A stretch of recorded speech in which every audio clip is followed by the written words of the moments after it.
नमस्कार, good morning. मी ऋतुजा कदम. 7 सालाम या बुलेटिनमध्ये आपल्या सगळ्यांचं स्वागत आहे. राज्यासह देश-विदेशातील घडामोडींचा वेगवान स्वरूपात आढावा घेणार आहोत आणि काही महत्त्वाचे अपडेट सविस्तर पाहणार आहोत. मात्र त्यापूर्वी एक नजर हेडलाईन्सवर. अशोक खरात प्रकरणी ईडीकडून 2 गोण्या भरून पुरावे जप्त.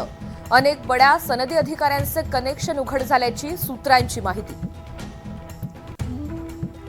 नाशिक आयटी कंपनी प्रकरणी आज सुनावणी. संशयित आरोपी अश्विनी चेनानी हिला नाशिक सत्र न्यायालयात हजर करणार.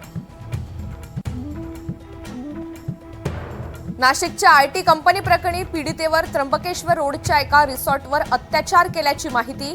एसआयटीच्या पथकानं पंचनामा करत घेतले सीसीटीव्ही फुटेज. नाशिकच्या कॉर्पोरेट जिहाद प्रकरणामधील फरार आरोपी निदा खानचा फोटो एनडीटीव्ही मराठीच्या हाती. पोलिसांकडून निदा खानच्या आर्थिक व्यवहारांची चौकशी सुरू.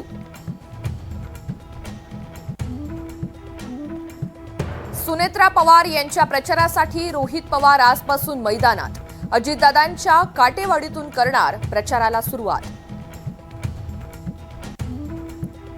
मुंबईत ड्रग्सच्या अतिसेवनामुळे 2 विद्यार्थ्यांचा मृत्यू. मृत तरुणांनी MDMA ड्रग्सच्या गोळ्या घेतल्याचं समोर.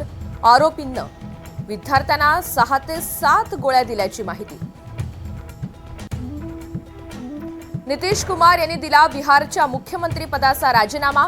सम्राट चौधरी बिहारचे नवे मुख्यमंत्री. आज नव्या मुख्यमंत्र्यांचा शपथविधी.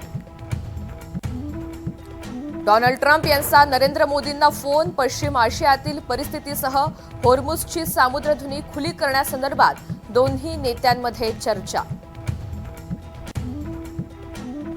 पुढच्या 2 दिवसात पुन्हा इराणसोबत चर्चा. दुसऱ्या फेरीची चर्चाही पाकिस्तानातच होणार. डोनाल्ड ट्रम्प यांची मोठी घोषणा.